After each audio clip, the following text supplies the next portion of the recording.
What if someone handed you a document, not a recent document, an ancient one, written hundreds of years before you were born, and in that document your birthplace was named, your family lineage was specified, the manner of your death was described in precise detail, the exact price someone would be paid to betray you, what would happen to your clothing after you died, and the fact that not a single bone in your body would be broken?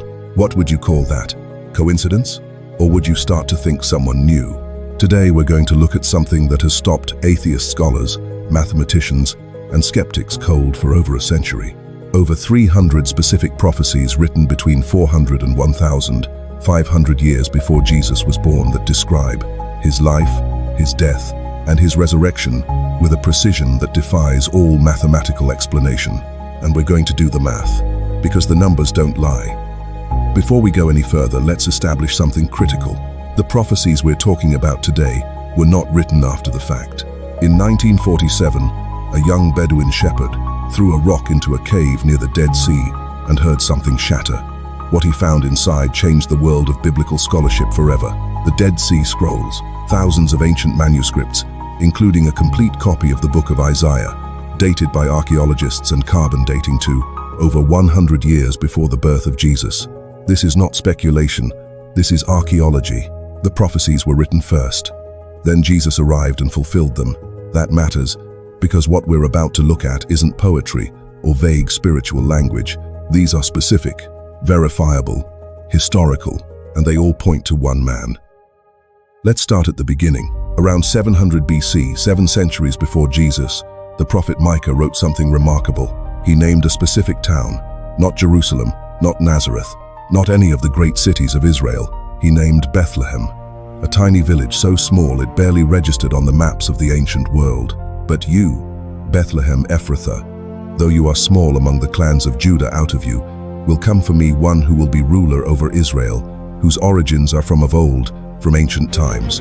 Micah 5:2. 700 years later, a Roman census forced a carpenter named Joseph and his pregnant wife Mary to travel from Nazareth to Bethlehem, the town of Joseph's ancestral family.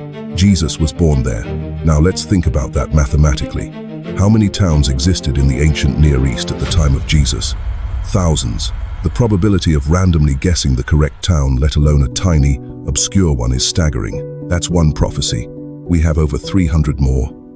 Around 520 BC, 5 centuries before Palm Sunday, the prophet Zechariah described something specific about how the Messiah would enter Jerusalem. Not on a war horse, not in a chariot, not surrounded by an army, on a donkey. Rejoice greatly, daughter Zion. Shout, daughter Jerusalem. See, your king comes to you, righteous and victorious, lowly and riding on a donkey. Zechariah 9:9. 500 years later, on what we now call Palm Sunday, Jesus specifically arranged to ride into Jerusalem on a donkey. The crowds spread their cloaks on the road. They waved palm branches. They shouted, Hosanna. His disciples later noted that this happened to fulfill what was written by the prophet. One detail, written 5 centuries earlier, fulfilled on a specific afternoon in 1st century Jerusalem. Now here is where it starts to become almost incomprehensible. Around 500 BC, the prophet Zechariah wrote about the betrayal of the Messiah. Not just that he would be betrayed, the specific price. I told them, if you think it best, give me my pay, but if not, keep it. So they paid me 30 pieces of silver. Zechariah 11:12. 30 pieces of silver, not 20, not 50, 30. 500 years later, Judas Iscariot went to the chief priests and asked, what are you willing to give me if I deliver him over to you? They counted out 30 pieces of silver. 30 pieces of silver, written 5 centuries before it happened. But Zechariah wasn't finished. He also wrote that the 30 pieces of silver would be thrown into the temple and used to buy a potter's field. Matthew 27 records that after Judas threw the silver into the temple in remorse, the chief priests picked it up and said it wasn't lawful to put it in the treasury. So they used it to buy a potter's field as a burial place for foreigners. The amount, the location it was thrown, what it was used for, all written 500 years before. Now let's talk about Isaiah 53, written around 700 BC, roughly 7 centuries before the crucifixion. This passage is so specific, so detailed, so accurate about the death of Jesus that skeptics for centuries have claimed it must have been written after the fact. But the Dead Sea Scrolls proved otherwise. The complete Isaiah scroll found at Qumran, dated over 100 years before Jesus, contains every word of Isaiah 53. Here is what Isaiah wrote 700 years before Calvary. He was pierced for our transgressions.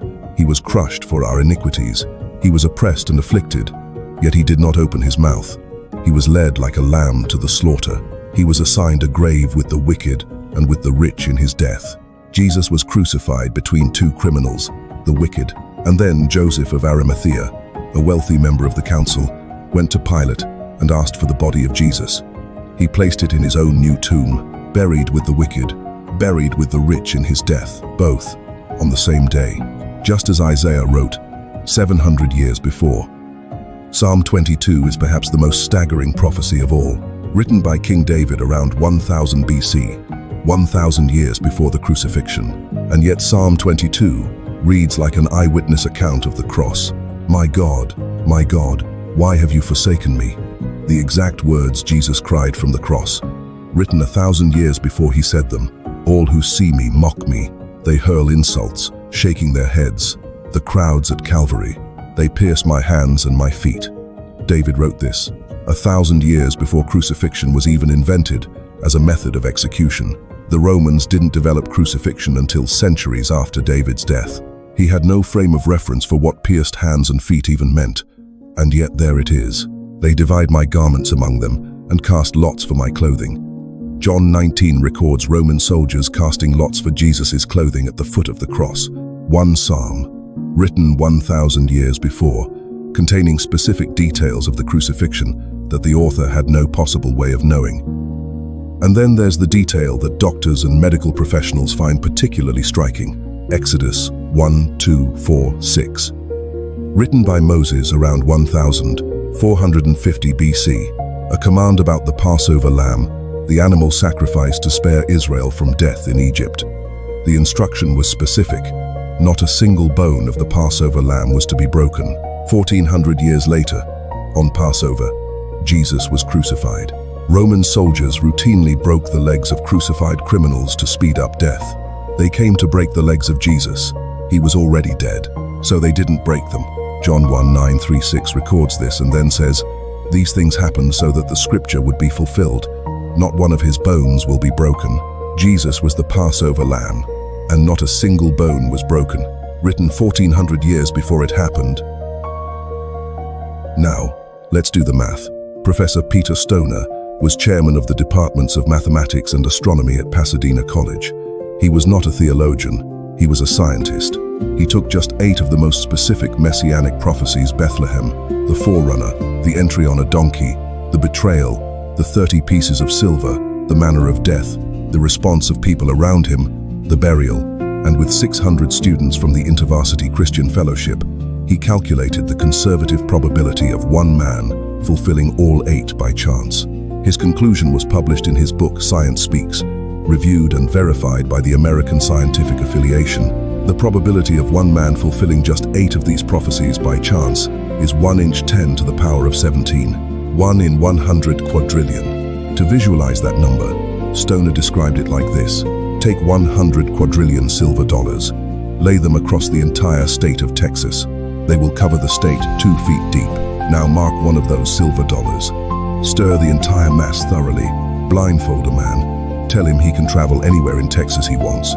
He can pick up one silver dollar, just one. The chance of him picking up the marked one is the same as the chance of one man fulfilling just 8 prophecies by accident. That is 8 prophecies.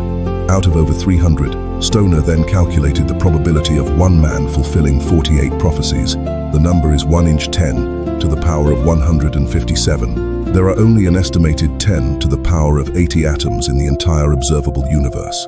The probability of one man fulfilling 48 prophecies by chance is so astronomically small, it is less than the probability of randomly selecting one specific atom from all the atoms in the universe, not by chance, not by manipulation, not by coincidence, by design, by the God who exists outside of time, who wrote the end from the beginning, who spoke through prophets across 15 centuries, through shepherds and kings, through priests and exiles, all pointing their pens toward the same person. Now here is the argument the skeptic always raises. Couldn't Jesus have simply read the prophecies and deliberately fulfilled them? Couldn't he have arranged to ride into Jerusalem on a donkey on purpose? It's a fair question, and the answer is, for some prophecies, perhaps, but how do you arrange your own birthplace? How do you control which town you're born in, 700 years before you exist?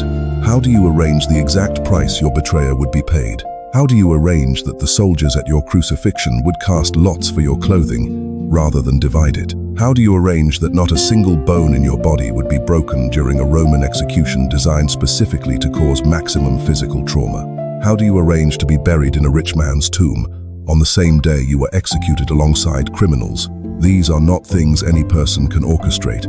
These are things only God can write. And that is exactly what the evidence demands we conclude. Over 300 prophecies, written across 15 centuries, by dozens of different authors who had never met each other, spanning generations, kingdoms, exiles, and empires, all pointing to one man, born in a specific town, to a specific family, announced by a specific forerunner, entering Jerusalem in a specific way, betrayed for a specific price, buried in a specific manner, with not one bone broken. The odds are not in favor of coincidence. The odds are screaming, this was planned. Planned before the foundation of the world by a God who loves you so much, he wrote the story of your rescue across 15 centuries of human history, so that when his son finally arrived, there would be no doubt. No other figure in human history has anything close to this. Not Buddha, not Muhammad, not Confucius, not any philosopher or king or prophet, only Jesus, because only Jesus is not just a man pointing to God, he is God, who stepped into the story he wrote, and he wrote it for you. Romans 5-8 says, "But God demonstrates his own love for us in this: while we were still sinners, Christ died for us. Not when we were good enough, not when we had figured it out. While we were still lost, he fulfilled every prophecy, paid every price, bore every wound, for you." If this evidence has moved something in you today, don't ignore it. That stirring is not an accident either. It's written in everything, even in you. Next week, we're going to look at something that will completely change how you read the Old Testament. Every sacrifice, every feast, every ritual that God commanded Israel to perform for 1500 years was a shadow, a preview, a dress rehearsal. For one event, we're going to show you how the Passover lamb, the Day of Atonement, the temple sacrifices, all point to the cross with the same mathematical precision we looked at today. Subscribe, share this with someone who needs to hear it, and remember, every truth leaves a signature.